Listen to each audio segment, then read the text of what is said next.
భారతదేశంలోని ప్రముఖ deep technology సంస్థలలో ఒకటైన ఎఫెక్ట్రానిక్ సిస్టమ్స్ ప్రైవేట్ లిమిటెడ్ తమ సంస్థ 40వ వార్షికోత్సవం సందర్భంగా మంగళగిరి నగరంలోని ఆటోనగర్లో ఉన్న ఎఫెక్ట్రానిక్ సంస్థ కార్యాలయంలో ఆదివారం విలేకరుల సమావేశం ఏర్పాటు చేశారు. 4 దశాబ్దాలుగా దేశీయ ఆవిష్కరణలు, ఇంజనీరింగ్ నైపుణ్యం మరియు దేశ మౌలిక వసతులకు చేసిన సేవలను సంస్థ గుర్తు చేస్తూ ఏర్పాటు చేసిన సమావేశంలో ఎఫెక్ట్రానిక్ సిస్టమ్స్ ప్రైవేట్ లిమిటెడ్ చైర్మన్ మరియు managing director Dasari Ramakrishna, chief engineer Sambireddy, director K Venkata Apparao, డైరెక్టర్లు అన్వేష్ దాసరి, మురళీకృష్ణ పాల్గొని మీడియాకు వివరాలు తెలిపారు. నా పేరు రామకృష్ణ అండి. ఎఫెక్ట్రానిక్స్ 40 years బ్యాక్ 1985లో 15th డిసెంబర్లో స్టార్ట్ చేశాం. ఇనీషియల్గా ఎఫెక్ట్రానిక్స్ని డిస్ప్లే బోర్డ్స్ మొదటిసారి ఈ దేశంలో తయారు చేయడం జరిగింది. అప్పటి నుంచి ఈ కంపెనీ వేరియస్ ప్రొడక్ట్స్ డెవలప్ చేస్తా, ఇవన్నీ కూడా ఇండిజినియస్గా, అంటే వేరే ఏ దేశం యొక్క సాంకేతిక నిపుణత లేకుండా మేమే ఇక్కడ ఈ కంట్రీలో మన విజయవాడలో స్టార్ట్ చేయడం జరిగింది. ప్రతి ఏడు కూడా కొత్త కొత్త ప్రొడక్ట్స్ని డెవలప్ చేయడం, R&D మీద ఎక్కువ ఇన్వెస్ట్ చేసి కొత్త కొత్త ఆవిష్కరణలు తీసుకురావడంలో ఈ కంపెనీ సఫలీకృతమైందని మేము భావిస్తున్నాం. ఈ 40 ఏళ్లలో ఆల్మోస్ట్ మేము 1700 కోట్ల టర్నోవర్ చేయడం జరిగింది. ఇది కూడా అన్ని ప్రొడక్ట్స్ కూడా ప్రపంచంలో ఇతర దేశాల కంటే ముందర చేయడం కానీ, లేకపోతే వాటికి సమానంగా ఈ దేశం యొక్క సాంకేతిక నిపుణతతో డెవలప్ చేయడం మూలాన ఫారిన్ కరెన్సీని చాలా సేవ్ చేయగలిగాం. ఒక్కొక్క ప్రోడక్ట్ కనుక ఇతర దేశాల నుంచి మనం ఇంపోర్ట్ చేసిన దానికి మనం తయారు చేసిన దానికి ఆల్మోస్ట్ 5 రెట్లు తక్కువ కాస్ట్లో చేయటం. అట్లాగే ఇది ఇతర దేశాల నుంచి కనుక మనం పర్చేజ్ చేసినప్పుడు అది మామూలుగా 4-5 ఏళ్ళు కూడా పనిచేయవు. అదే ఇక్కడ తయారు చేయడంతో మనం 15 ఏళ్ళ దాకా పనిచేసేటట్టు తయారు చేయడంతో దానికి కాస్ట్ కనుక ఓవరాల్గా కనుక తీసుకుంటే దగ్గర ఇందాక చెప్పినట్టుగా 20-30 వేల కోట్ల ఫారిన్ ఎక్స్చేంజ్ని సేవ్ చేయడం జరిగింది. ఇదే కాకుండా ఆల్మోస్ట్ ఇన్నేళ్లలో మేము ఆల్మోస్ట్ అందరినీ ఫ్రెషర్స్నే తీసుకొని కాలేజీల నుంచి వచ్చేవాళ్ళని వాళ్ళ నుంచి వాళ్ళకి ట్రైన్ చేసి టెక్నాలజీ డెవలప్ చేయడంతో ఆల్మోస్ట్ దగ్గర ఒక 5,000 మందిని ట్రైన్ చేయడం జరిగింది ఈ కంపెనీలో. వీళ్ళల్లో చాలామంది ఈ దేశంలో కానీ ఇతర దేశాల్లో కూడా MNCస్లో కానీ కొత్త కొత్త ప్రొడక్ట్స్ డెవలప్ చేయడానికి ఉపయోగపడటం అనేది జరుగుతుంది. ఇప్పటికి కూడా అది మేజర్ డైమెన్షన్ అనుకుంటే ఆల్మోస్ట్ మేము 1990లో ఇప్పుడు మనం ఏదైతే IoT అని మాట్లాడుతున్నామో అటువంటి టెక్నాలజీని ఫస్ట్ టైం BPCL అనే కంపెనీకి పెట్రోలియం డిస్ట్రిబ్యూషన్ సిస్టమ్కి మల్టిపుల్స్ ప్రాసెసర్స్తో బిల్డ్ చేయడం జరిగింది. అదే టెక్నాలజీని మేము రోజు ఇంప్రూవ్ చేసుకుంటా ఇప్పుడు ఆల్మోస్ట్ 1995-2000కి వచ్చేటప్పటికి మేము ఇండియన్ రైల్వేస్కి డేటా లాగర్ అనే నెట్వర్క్ డేటా లాగర్ అని డెవలప్ చేయడంతో ఇండియన్ రైల్వేస్లో ఓవరాల్గా సిగ్నలింగ్ వ్యవస్థ మొత్తం మానిటరింగ్ చేయడం మూలాన చాలా ఇంప్రూవ్మెంట్స్ తీసుకురావడం అనేది జరిగింది. ఈ టెక్నాలజీ మొత్తం టోటల్గా సాఫ్ట్వేర్ కానీ లేకపోతే హార్డ్వేర్ కానీ లేకపోతే దానికి కావాల్సిన టెక్నాలజీ మొత్తం కూడా రైల్వే వాళ్ళతో మాట్లాడుతూ వాళ్ళ డొమైన్కి కావాల్సిన విధంగా మేము బిల్డ్ చేయడంతో ఇది రైల్వే యాక్సిడెంట్స్ని తగ్గించడం, రెండోది ఆల్మోస్ట్ ట్రైన్స్ అన్ని పంక్చువల్గా మూవ్ అవడానికి కావాల్సిన టెక్నాలజీని రైల్వేకి ఉపయోగపడేటట్టు చేయడం జరిగింది. ఇదే ప్లాట్ఫామ్ ఇప్పుడు తర్వాత రైల్వేస్ కోసం డెవలప్ చేసిన ప్లాట్ఫామ్ని ఇప్పుడు IoT ప్లాట్ఫామ్ కింద అదర్ సొల్యూషన్స్, అంటే ఇప్పుడు వాటర్ డిస్ట్రిబ్యూషన్ సిస్టమ్, మన విజయవాడ వాటర్ డిస్ట్రిబ్యూషన్ సిస్టమ్ని ఆల్మోస్ట్ 2010 ఆ టైంలో బిల్డ్ చేసాం. దాంతో అప్పుడు విజయవాడకు కావాల్సిన అంటే వాటర్ డిస్ట్రిబ్యూషన్ సిస్టంలో ఆల్మోస్ట్ అరౌండ్ 30% అన్అకౌంటెడ్ వాటర్ని సేవ్ చేయడంతో ఆల్మోస్ట్ వితౌట్ ఇన్వెస్ట్మెంట్, అంటే ఈ టెక్నాలజీకి కాకుండా అదర్ ఇన్వెస్ట్మెంట్ ఏం లేకుండా 30% ఎక్స్ట్రా వాటర్ విజయవాడకి రావడమే కాకుండా దాంతో డిసిప్లిన్ అనేది బిగిన్ అయింది. అంటే ప్రతిరోజు 6 వాటర్ అందరి ఇళ్ళకి 6 రావడం, అట్లా కరెక్ట్ వాటర్ రావడం, కరెక్ట్ క్వాంటిటీని డిస్ట్రిబ్యూట్ చేయడం, ఇటువంటివన్నీ ఈ టెక్నాలజీస్ మూలంగా బిల్డ్ అవ్వడం అనేది జరిగింది. ఈరోజు ప్రపంచంలో మాట్లాడే ఆధునిక టెక్నాలజీ ఇండస్ట్రీ 4 అనే IoT ప్లాట్ఫామ్స్ అనండి, ఇవన్నిటినీ మేము ఇండిజినియస్గా మన దేశంలో మన దేశ సాంకేతిక నిపుణులతో డెవలప్ చేసింది. అంటే అది ఎఫెక్ట్రానిక్స్ బిల్డ్ చేసిన టెక్నాలజీ. ఇది ఇప్పుడు ఉన్న ప్రపంచంలో ఉన్న ఛాలెంజెస్ కనుక తీసుకుంటే ఈ ఐఓటీ ప్లాట్ఫామ్స్ అన్నీ కూడా సిమెన్స్ కానీ లేకపోతే అలస్తాం కానీ లేకపోతే ఏడబ్ల్యూఎస్ కానీ లేకపోతే అమెజాన్ మైక్రోసాఫ్ట్ వీళ్ళందరూ part of the platforms build చేసి ఒక్కొక్కటి 10 కోట్ల నుంచి 100 కోట్ల మధ్యలో అమ్ముతున్నారు. అది దాంతో ఉన్న ఇంకొక ప్రాబ్లం ఏంటంటే ఈ డేటా అంతా ఇతర దేశాలకు వెళ్ళిపోతుంది. బికాజ్ ఇదన్నీ ఇంటర్నెట్తో వర్క్ చేస్తుంది కాబట్టి. మేము బిల్డ్ చేసిన టెక్నాలజీ మన ప్రాసెసర్స్ మన టెక్నాలజీ మన నెట్వర్క్లో ఉండటంతో డేటా ఎక్కడికి బయటికి వెళ్దు. దీంతో ఏమవుతుందంటే ఇప్పుడు గవర్నమెంట్ ఈరోజు మాట్లాడే ఆత్మనిర్భర్ భారత్ అనే డైమెన్షన్ కనుక తీసుకున్నప్పుడు ఈ టెక్నాలజీ ఏదైతే బిల్డ్ చేసామో ఇది మన డేటా బయటికి వెళ్లకుండా అట్లా కాదు అనుకుంటే ఆ ఆర్గనైజేషన్ బయటికి కూడా వెళ్లకుండా కూడా వాడుకునే వెసులుబాటు వస్తుంది. అది ఇప్పుడు పబ్లిక్ సెక్టరు లేకపోతే డిఫెన్స్ ఆర్గనైజేషన్స్లోకి వచ్చేటప్పటికి ఈ ఐఓటీ ఇటువంటి టెక్నాలజీస్ని అడాప్ట్ చేయాలంటే బేసిక్ ఛాలెంజ్ ఏమవుతుందంటే డేటా బయటికి వెళ్తుంది కాబట్టి they are not willing to do that.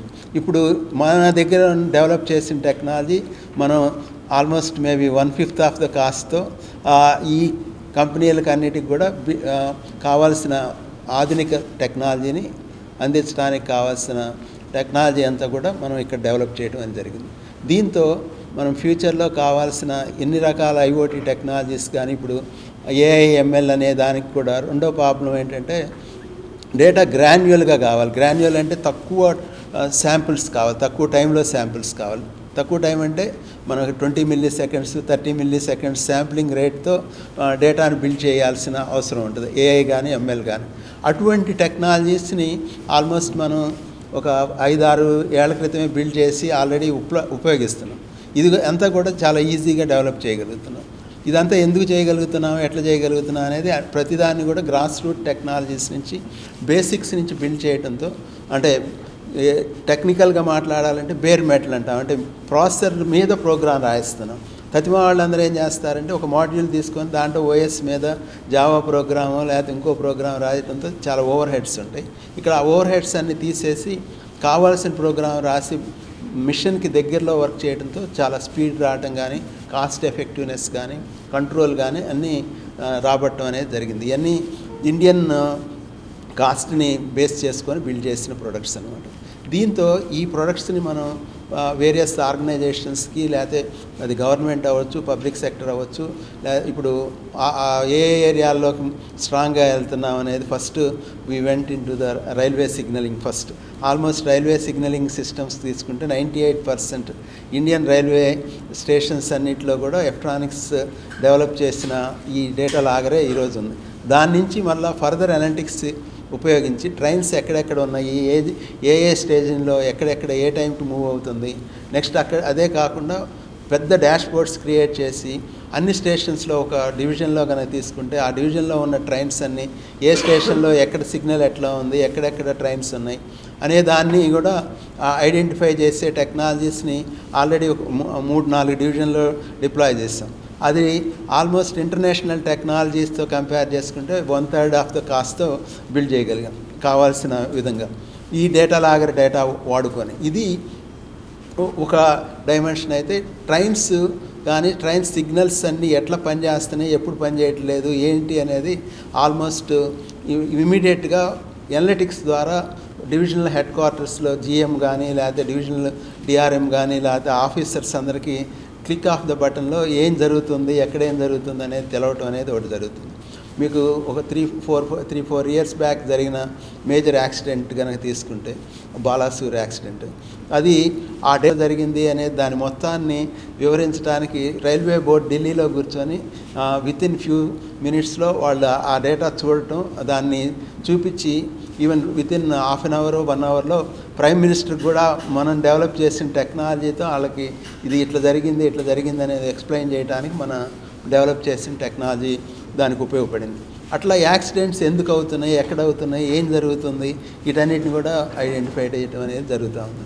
ఇదంతా టెక్నాలజికల్గా బేస్ నుంచి ఇంటర్ కనెక్టెడ్ సిస్టమ్స్ ద్వారా బిల్డ్ చేయడం అనేది జరిగింది. ఇంటర్ కనెక్టెడ్ ఇప్పుడు ఓవరాల్ ప్రపంచం మాట్లాడుతుంది ఏంటంటే సిస్టమ్స్, ఒక సిస్టమ్ ఇంకో సిస్టమ్ కనెక్ట్ అయిపోతున్నాయి, అన్ని కనెక్షన్స్ ఇంటర్నెట్ ద్వారా. ఇప్పుడు ఆ కనెక్షన్స్ ఎప్పుడైతే అయినాయో మనకి డిలే అనేది ఉండదు. ఇప్పుడు నేను ఏదైనా ఒక ప్రాబ్లం ఐడెంటిఫై చేస్తానంటే ఇన్స్టెంట్గా అవతలకి వెళ్ళి ఒక మెసేజ్ అని రావడం కానీ, లేదా అక్కడ కూర్చొని ఈ సిస్టంలో ఎట్లా పనిచేస్తుంది, ఎక్కడెక్కడ సర్క్యూట్లు ఏ వోల్టేజెస్ ఉన్నాయి, ఏం జరిగింది అనేది ఇమీడియట్గా చూడగలుగుతారు. దాంతో రిపేర్ చేయడం కానీ, లేకపోతే ప్రాబ్లమ్ని ఐడెంటిఫై చేయడంలో కానీ, సొల్యూషన్ ఫైండ్ అవుట్ చేయడం విత్ ఇన్ నో టైం జరుగుతుంది. ఇది ఇంటర్నెట్ ఆఫ్ ఐఓటీలో కానీ, లేదా industry 4 technologies system of systems ద్వారా వస్తున్న ఫ్యూచరే కాదు, ఆల్రెడీ స్టార్ట్ అయిపోయింది లాస్ట్ 5-10 ఇయర్స్ నుంచి మోర్ ఎఫెక్టివ్. దాంతో ప్రొడక్టివిటీ బాగా పెరుగుతుంది, ఖర్చులు తగ్గుతాయి. మనం హోలిస్టిక్గా ఎప్పుడైతే మనం ఖర్చులు తగ్గించడం, లేకపోతే డిఫరెంట్ ప్రాబ్లం ఎక్కడ ఉంది అనేది డైరెక్ట్గా చెప్పగలగటం, ప్రిడిక్ట్ చేయగలుగుతాం. లేకపోతే ఇక్కడ ఇది ఫెయిల్యూర్ అవుతుంది కాబట్టి ముందలే దీన్ని ప్రాబ్లమ్ సాల్వ్ చేయి, లేకపోతే రిపేర్ చేయి. అట్లాగే బ్యాటరీస్ ఉన్నాయంటే బ్యాటరీస్ డౌన్ అవుతున్నాయి కాబట్టి దీన్ని అంతా ఎట్లా రెడ్యూస్ చేయాలి, ఇటువంటి టెక్నాలజీస్ అన్నిటినీ మనం ఇండిజినియస్గా ఎలక్ట్రానిక్స్లో బిల్డ్ చేయడం అనేది జరిగింది. ఆల్మోస్ట్ ఇప్పటికి దగ్గర ఒక మోర్ దాన్ 60-70 బయటికి వచ్చిన ప్రోడక్ట్స్ ఉన్నాయి. లోపల ఇంటర్నల్గా అయితే మేము ఆల్మోస్ట్ 150 టెక్నాలజీస్ని బిల్డ్ చేసాం. ఇవన్నీ ఇంటర్నేషనల్గా ఏం జరుగుతుంది, ఎప్పటికప్పుడు మేము ఇంటర్నేషనల్ ట్రేడ్ ఫేర్స్కి వెళ్ళి, లేకపోతే పెద్ద పెద్ద కంపెనీస్, సెమీ కండక్టర్ కంపెనీస్, లేకపోతే టెక్నాలజికల్ ట్రెండ్స్ అర్థం చేసుకొని ఆ ట్రెండ్స్ అన్నిటినీ ఇక్కడ ఇంప్లిమెంట్ చేయడం ద్వారా మనం వరల్డ్ క్లాస్ అంటే వరల్డ్ లెవెల్ ఆఫ్ టెక్నాలజీ లెవెల్స్లో ఎలక్ట్రానిక్స్ అనేది వర్క్ చేయడం అనేది జరుగుతుంది. అందుకని ప్రతిసారి కూడా మేము ఎల్ఈడి డిస్ప్లేస్తో స్టార్ట్ అయ్యాం, తర్వాత ఈ టెక్నాలజీలోకి వచ్చాం. మేము ఒక టైంలోకి వచ్చేటప్పటికి ఎల్ఈడి డిస్ప్లేస్ మరీ మార్కెట్ ఎక్కువైపోయి చాలామంది వచ్చేటప్పటికి దాంట్లో నుంచి ఎగ్జిట్ అయిపోయాం. ఇప్పుడు now we are not making LED boards. అట్లాగే మధ్యలో లైటింగ్ తీసుకొచ్చాం. లైటింగ్ కూడా మళ్ళీ కొన్ని రోజుల తర్వాత మోర్ కాంపిటేటివ్ అవ్వగానే దాంట్లో అంటే ఎప్పటికప్పుడు కొత్త ప్రోడక్ట్స్ని బిల్డ్ చేయడం, కొత్త ప్రోడక్ట్స్ని అంటే many times first time in India new డైమెన్షన్స్లో బిల్డ్ చేయడం, మోర్ పర్పస్ ఓరియంటెడ్గా టెక్నాలజీని బిల్డ్ చేయడం. పర్పస్ అంటే ఇది ఎందుకు ఉపయోగపడుతుంది, ఏ రకంగా ఉపయోగపడుతుంది, అది కస్టమర్కి ఉపయోగపడే విధంగా తయారు చేయడంతో ఏమవుతుందంటే దీని వాల్యూ ఎక్కువ ఉంటుంది. వాల్యూ అంటే కస్టమర్కి మనకి ఇచ్చిన డబ్బుల కంటే కూడా అతనికి ఎక్కువ అవుట్కమ్ వస్తుంది. అటువంటి డైమెన్షన్స్లో ఈ సంస్థ మొదటి నుంచి కూడా వర్క్ చేయడంతో ఇప్పటి వరకు మాకు ఎక్కడ పెద్ద ప్రాబ్లం లేదు. ఏదైనా ఒక్కోసారి ప్రొడక్ట్స్ కొంచెం ప్రాబ్లం వచ్చినా ఇమీడియట్గా రికవర్ అయిపోయి company growth almost year on year 15-20% average గ్రోత్తో కంపెనీ ముందరికి వెళ్తుంది. ఇంకా ముందరకు కూడా ఇప్పుడున్న present technology whatever we are built ఇది ఎవ్రీ ఇయర్ గ్రోత్ ఉంది, మార్కెట్ ఉంది. అగైన్ కస్టమర్ ఎప్పుడు మాకు వన్స్ కస్టమర్ వచ్చాడంటే ఆ కస్టమర్ ఎప్పుడు మా దగ్గర నుంచి వెళ్ళిపోడు. ఇంకా దానికి కావాల్సిన సర్వీస్ కానీ లేకపోతే ఇది కూడా మేము డిఫరెంట్ వేలో బిల్డ్ చేస్తాం. డిఫరెంట్ వే అంటే ఇప్పుడు మా దగ్గర 400 మంది service engineers all over India మా ఎక్విప్మెంట్ అంతా పనిచేస్తుందా లేదా అనేది చూడటానికి ఉన్నారు. వీళ్ళందరూ కూడా ఏ ఎక్విప్మెంట్ పని చేయకపోయినా మాకు నైట్ తెలిసిపోతుంది, అదే సెండ్ చేస్తుంది మాకు ఈ ఎక్విప్మెంట్ పని చేయట్లేదని. నెక్స్ట్ డే కస్టమర్ తెలిసే లోపలే మా వాళ్ళు వెళ్ళిపోయి మీ ఎక్విప్మెంట్ ఇవాళ పని చేయట్లేదు, మేము వచ్చి రిపేర్ చేయాలి అని చెప్పి ప్లానింగ్ చేసుకుంటారు. దాంతో ఏమవుతుందంటే కస్టమర్కి అసలు ఈ ఎలక్ట్రానిక్స్ ప్రోడక్ట్ అనే దాని గురించి మనం ఆలోచించాల్సిన అవసరం లేదు, ఇది ఆటోమేటిక్గా జరుగుతుంది. అట్లాగే మా సర్వీస్ ఇంజనీర్ సరిగా పనిచేస్తున్నాడా లేదా, ప్రాబ్లమ్ సాల్వ్ చేశాడా లేదా అనేది కూడా మాకు నైట్కి ఇమీడియట్గా తెలిసిపోతుంది సిస్టమ్ని ఇక్కడ మానిటర్ చేయడం ద్వారా. ఆ రకంగా న్యూ డైమెన్షన్స్లో వరల్డ్లో కొన్ని కొత్త డైమెన్షన్ ఇప్పుడు ఇంటర్నేషనల్ కంపెనీస్ కొన్ని సిమెన్స్ అటువంటి వాళ్ళకి కూడా రైల్వే వాళ్ళు చెప్పేదంటే మీరు ఎలక్ట్రానిక్స్ మోడల్ ఆఫ్ సర్వీసింగ్ని అడాప్ట్ చేయండి సో దట్ మాకు ప్రాబ్లం లేకుండా ఉంటుంది అంటే ఆ రకమైన ట్రెండ్స్ని బిల్డ్ చేయగలిగాము.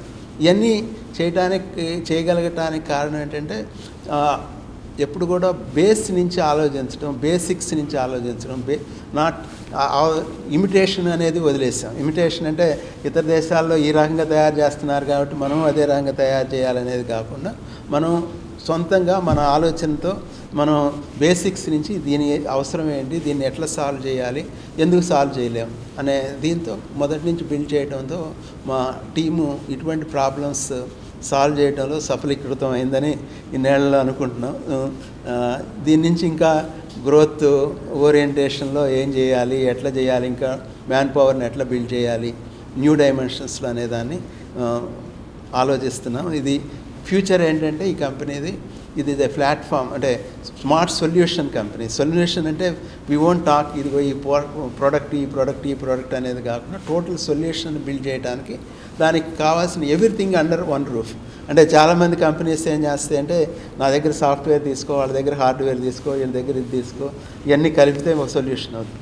అట్లా కాకుండా ఎలక్ట్రానిక్స్ ఫిలాసఫీ ఏంటంటే మొత్తం మేమే రెస్పాన్సిబిలిటీ తీసుకొని ఎండ్ టు ఎండ్ సొల్యూషన్ కింద తీసుకునేటప్పుడు కస్టమర్కి ఎప్పుడు ప్రాబ్లం లేకుండా సొల్యూషన్ వస్తుంది. One time investment is more than enough. అంటే పద్దాకా అది చేయాలి ఇది చేయాలనే డైమెన్షన్ లేకుండా జరుగుతూ ఉంది. సామిరెడ్డి గారు he worked in a railway for almost more than 2.5 decades. From last 1.5 decade is with us, and he is a domain expert in railways. He will speak. కూడా ఏఏ ఫ్యూచర్ అనే దగ్గర ఏఏ కొన్ని ఏరియాస్లో వర్క్ చేస్తుంది, లైక్ చాట్ జీపీటీ, లేకపోతే కొన్ని ఆల్గరిథమ్సే ఉన్నాయి. ఇప్పుడు ముందర ఏఐ బిల్డ్ చేసేటప్పుడు జరగాల్సింది ఫస్ట్ ఏంటంటే డేటా కావాలి. డేటా నుంచి ముందర డిస్క్రిప్టివ్ అనలిటిక్స్ అంటారు. డిస్క్రిప్టివ్ అంటే ఆ డేటా స్టాటిస్టికల్గా గ్రాఫికల్గా చూసి దేనికి రిలేషన్స్ ఉన్నాయి అనేది గ్రాఫికల్ రిపోర్ట్. అటువంటి ఆల్మోస్ట్ మేము ఇప్పటికి ఒక 1000 డాష్ బోర్డ్స్ బిల్డ్ చేసాం వేరియస్ పర్పసెస్కి. అంటే అనలిటిక్స్లో we are very strong to build the solution. అంటే పర్పస్ని తీసుకొని దీంట్లో నుంచి ఏ రకంగా సొల్యూషన్ బిల్డ్ చేయాలి, దాంతో నుంచి ఎట్లా వాడుకోవాలి అనేది ఫస్ట్ డిస్క్రిప్టివ్ అనలిటిక్స్ వస్తుంది. డిస్క్రిప్టివ్ నుంచి నెక్స్ట్ వచ్చేది మిషన్ లెర్నింగ్ వస్తుంది. మిషన్ లెర్నింగ్ అంటే మనం కనుక మ్యాథమెటిక్స్ కనుక తీసుకుంటే y = f(x), function of x అనేది basic. x is a variable, y is dependent variable. అంటే దీన్ని ఆ రిలేషన్ ఐడెంటిఫై చేయటమే మిషన్ లెర్నింగ్ లాంగ్వేజ్. ఆ మిషన్ లెర్నింగ్ కొన్ని చోట్ల ఆల్రెడీ చేసాము. ఇంకా అప్లై చేయడానికి కావాల్సిన లాంగ్వేజ్ మోడల్స్ ఇంకా వరల్డ్ వైడ్ రెడీగా లేవు. వాటి కోసం ట్రై చేస్తున్నాం. అందుకే ఇంకేం కొత్తవి చూడాలి, ఎక్కడెక్కడ వస్తాయి. అది దాంట్లో ఆల్మోస్ట్ ప్రపంచంలో ఉన్న పెద్ద కంపెనీస్ లైక్ గూగుల్ కానీ ఇటువంటి వాళ్ళు ఎవరైనా కానీ కొత్త మోడల్స్ ఏమైనా వస్తే మాకు అడాప్టబిలిటీ ఉన్నప్పుడు మేము వాటిని వాడుకుంటున్నాం. And we are again gold partner for Oracle, Microsoft and some other companies. వీళ్ళందరితో లింక్లో ఉన్నాయి. వాళ్ళ దగ్గర కొత్తవి కనుక ఏమన్నా ఆల్గరిథమ్స్ మాకు ఉపయోగపడే ఉంటే ఏ algorithms we are adapting it. But ఇంకా కొంత టైం పడుతుంది. ఇవన్నీ ఏంటంటే ఏఐఎంఎల్ కొన్ని ఏరియాస్లో సక్సెస్ అయింది. బట్ మేము మాట్లాడే ఇండస్ట్రియల్ ఐఓటీ లేదా ఇండస్ట్రియల్ రిక్వైర్మెంట్స్లో చాలా ఇంకా గ్యాప్ ఉంది. ఇంకోటి ఏమంటారంటే చాలామంది ఒక డాష్ బోర్డ్ క్రియేట్ చేసి ఒక గ్రాఫ్ చూపించి దీన్ని కూడా ఏఐ అంటున్నారు. మేము దాన్ని ఏఐ అంటలేదు. That is a dashboard, this is a graphical representation of the data analytics. వీటిని కూడా చాలామంది ఏఐ అని చెప్పి ప్రజల్లో చెప్తున్నారు. But that is not AI. ఏఐకి కావాల్సిన బేస్ మా దగ్గర ఉంది. రేపు ఏ న్యూ ఆల్గరిథమ్స్ వచ్చినా కానీ ఈ డేటాతో మేము వాటిని ఈజీగా అడాప్ట్ చేయగలుగుతాం. ఏఐ ఏంటంటే ఇప్పుడు already we have more than 1000 people. ఈ బిల్డింగ్ ఆల్మోస్ట్ ఫుల్ అయింది. రీసెంట్గా ఇక వేరే ప్లేస్ లేదని చెప్పి పక్కగా ఒక కంపెనీలో ఒక 15,000 స్క్వేర్ ఫీట్ రెంట్కి తీసుకొని కొంత అక్కడ షిఫ్ట్ చేసాం. నౌ రీసెంట్గా పార్ట్నర్షిప్ సమిట్లో we put MOU with government. We want to invest around 300 crores to build these solutions in a large way. నా పేరు సాంబిరెడ్డి. 25 సంవత్సరాలు నేను ఇండియన్ రైల్వేస్లో పనిచేసిన తర్వాత గత 15 సంవత్సరాలుగా ఎలక్ట్రానిక్స్లో చీఫ్ ఇంజనీర్గా పనిచేస్తున్నాను. రైల్వే వ్యవస్థ చాలా సంక్లిష్టమైంది, కాంప్లెక్స్ వ్యవస్థ. మనకు కనిపించే స్టేషన్ మాస్టరు, డ్రైవరు కాక వీళ్ళ వెనక ట్రైన్ కంట్రోల్ చేసేవాళ్ళు, తర్వాత maintenance staff, signal maintenance, track maintenance, loco maintenance, వీళ్ళందరూ కలిసి పనిచేస్తే కానీ ఒక ట్రైన్ నడవదు. అయితే వీళ్ళలో ప్రతి డిపార్ట్మెంట్కి వాళ్ళ టార్గెట్లు ఉంటాయి, వాళ్ళ పనితీరు ఒక విధంగా డిఫైన్ చేయబడింది. అట్లాగే అందరూ కలిసి పనిచేస్తే కానీ ఒక ట్రైన్ నడవదు.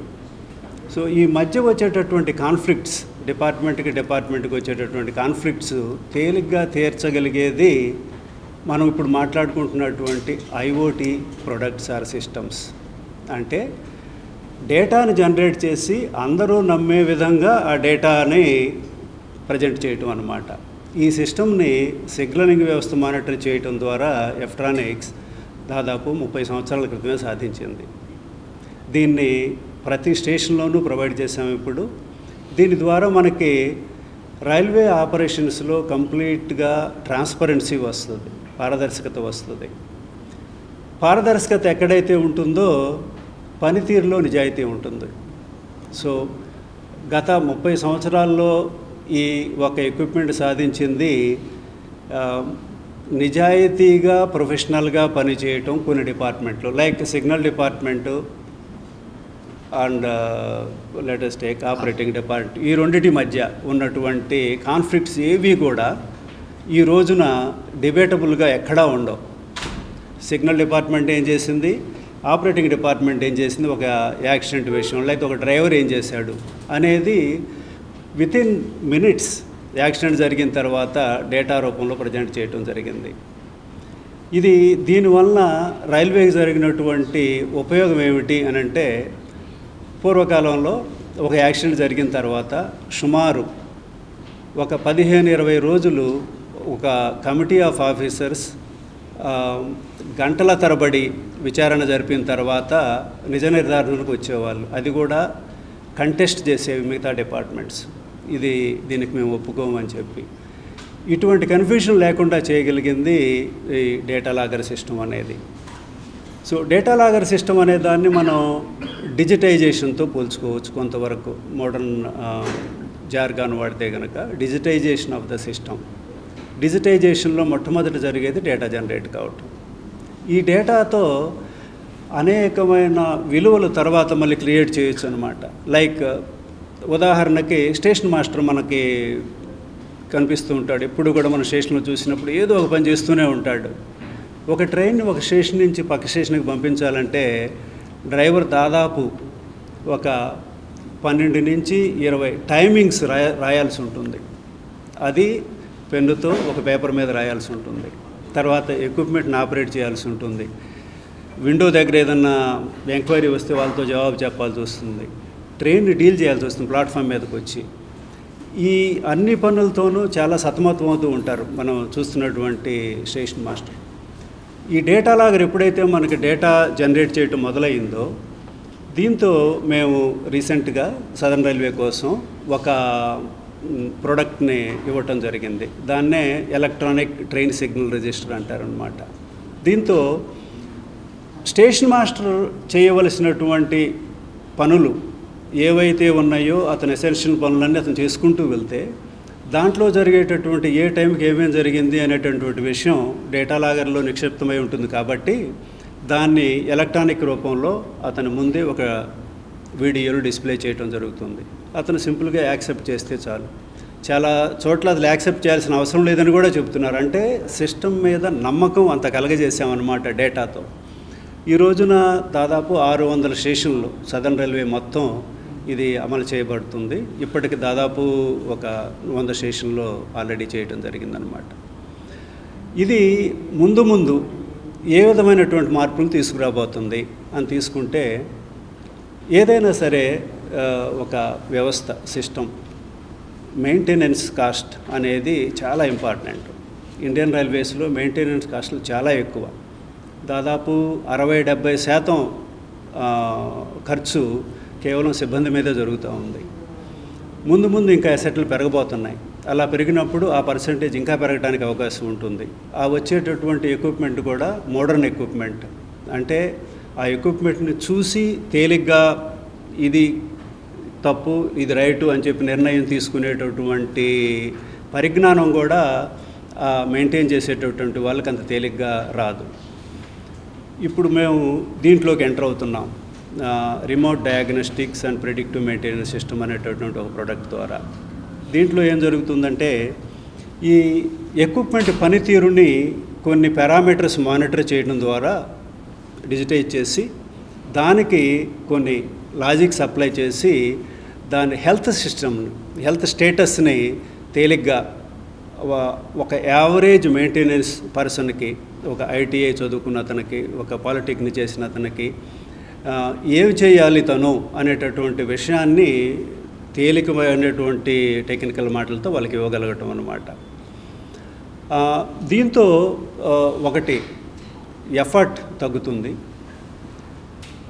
హైలీ టెక్నికల్ పర్సనల్ అవసరం ఉండదు మెయింటెనెన్స్ చేయడానికి.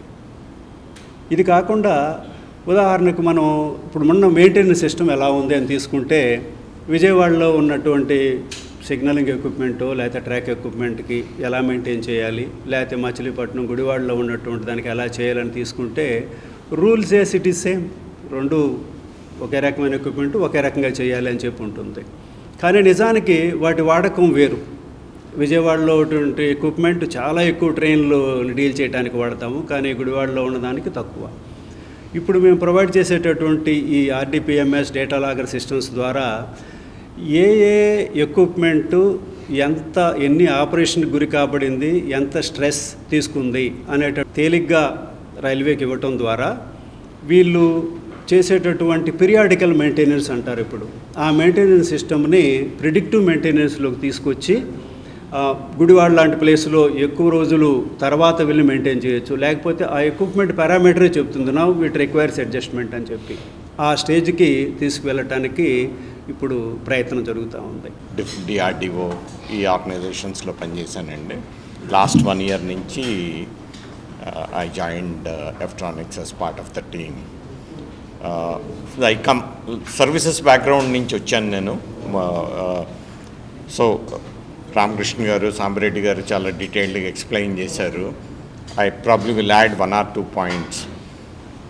నేను నా కెరీర్లో చూసింది లాట్ ఆఫ్ గ్లోబల్ కస్టమర్స్ వీళ్ళందరినీ చూశానండి. కానీ రియల్ R&D కంపెనీస్ చాలా చాలా తక్కువ. అందుకనే ఇండియా చూస్తే మీరు ప్రోడక్ట్స్, మన ఇండియా నుంచి వచ్చిన ప్రోడక్ట్స్ ఇవి అని చెప్పుకునేంత గర్వపడేంత గొప్ప ప్రోడక్ట్స్ మనం డిజైన్ చేయలేకపోయాం. బట్ ఎఫ్ట్రానిక్స్ మొదటి నుంచి కూడా R&D కల్చర్ మెయింటైన్ చేయటం వలన really world class products build చేయగలిగారు. డేటా లాగర్స్ కానీ, లేకపోతే సాంబరెడ్డి గారు చెప్పిన TMS, TSR ప్రోడక్ట్స్ కానీ, ఇవన్నీ we can proudly say these can compete with any product globally. So మీరు మామూలుగా చూస్తే ఇండియాలోనండి యావరేజ్ R&D స్పెండ్ 0.6% to 1% అండి R&D spend of their revenues. Efftronics మీరు ఏ ఇయర్ చూసుకున్నా కూడా లాస్ట్ ఫ్యూ ఇయర్స్ నుంచి 6 to 10% మధ్యలోనూ వేరీ అవుతుంది. That's quite high for an Indian company to spend that kind of money. That is the reason why they are able to build those quality products. And దాంతోపాటు services, end to end services Ramakrishna గారు explain చేసినట్టు ఊరికే product ఇవ్వటం కాదు, ఆ product పనిచేస్తుందా లేదా, పని చేయకపోతే దాన్ని ఏం చేయాలి, చేస్తున్న డేటాని ఎట్లా ఇచ్చేయాలి. సో ఎంటైర్ ఒక ప్లాట్ఫామ్, ఆ ప్లాట్ఫామ్కి సరిపడే సర్వీసెస్ డెలివర్ చేయటం వలన బిజినెస్ అవుట్కమ్స్ ప్రొవైడ్ చేయగలుగుతున్నారు. ఈరోజు ఎఫ్ట్రానిక్స్ ప్రౌడ్గా చెప్పగలుగుతున్నారు ఏ యాక్సిడెంట్ అయితే ఎలా అయింది, దాని రూట్ కాజ్ ఏంటి, పంక్చువాలిటీ ఆఫ్ ట్రైన్స్ ఎలా ఇంప్రూవ్ చేయగలిగాం, విజయవాడ వాటర్ సప్లై ఎట్లాగా లీకేజెస్ రిడ్యూస్ చేయగలిగామని ఆ end to end solutions, services provide చేయటం ఈజ్ వెరీ యూనిక్ టు ఎఫ్ట్రానిక్స్ అని నేను ఫీల్ అయ్యానండి when I came here. So going forward ఇదే ఇప్పుడు రైల్వేస్కి చేస్తున్నారు, 30 to 35 years నుంచి సర్వీసెస్ ప్రొవైడ్ చేస్తున్నారు. How do we provide the same services for example say power సెక్టర్లో కూడా లీకేజెస్ ఉన్నాయి, జనరేషన్ దగ్గర నుంచి కన్జంప్షన్ మధ్యలోనూ ప్రాబ్లమ్స్ ఉన్నాయి. అవన్నీ ఎట్లాగా మనం విజిబిలిటీ ఇవ్వగలం to their engineers and management, so that వాళ్ళందరూ దాన్ని ఎఫిషియెంట్గా రన్ చేయగలిగితే లీకేజెస్ తగ్గితే ప్రైసెస్ తగ్గుతాయి, అందరికీ ఉపయోగపడుతుంది. So we are becoming partners in the outcomes of our customers. So అట్లాగే డిఫెన్స్, ఏరోస్పేస్లోనే ఏమైనా చేయగలమా, so we are all discussing among ourselves. So ఈ వరల్డ్ క్లాస్ ప్రోడక్ట్స్ బిల్డ్ చేసి అవుట్ సైడ్ కూడా తీసుకెళ్ళగలం is a good opportunity that we have. So ఈ 40 ఏళ్ళు కాకుండా next 40 ఏళ్ళలోనూ how do we scale faster. Quality products, quality services, Ramakrishna గారు చెప్పినట్టు 400 మంది మీరు ఈ సెక్టర్లోనూ you rarely see someone who has got a national coverage అండి services wise. So these are the strengths of Efftronics. ఇవి ఉపయోగించుకొని మరిన్ని మోర్ సెక్టర్స్లోకి ఎట్లాగా మనం ఇది చేయగలం. సర్వీసెస్ ఎలా ప్రొవైడ్ చేయగలం, సొల్యూషన్స్ ఎలా ప్రొవైడ్ చేయగలం. ఐ థింక్ అది స్కేలప్ చేయగలిగితే truly we will help in our nation building. So ఆత్మనిర్భరతలోనూ we will become a very important component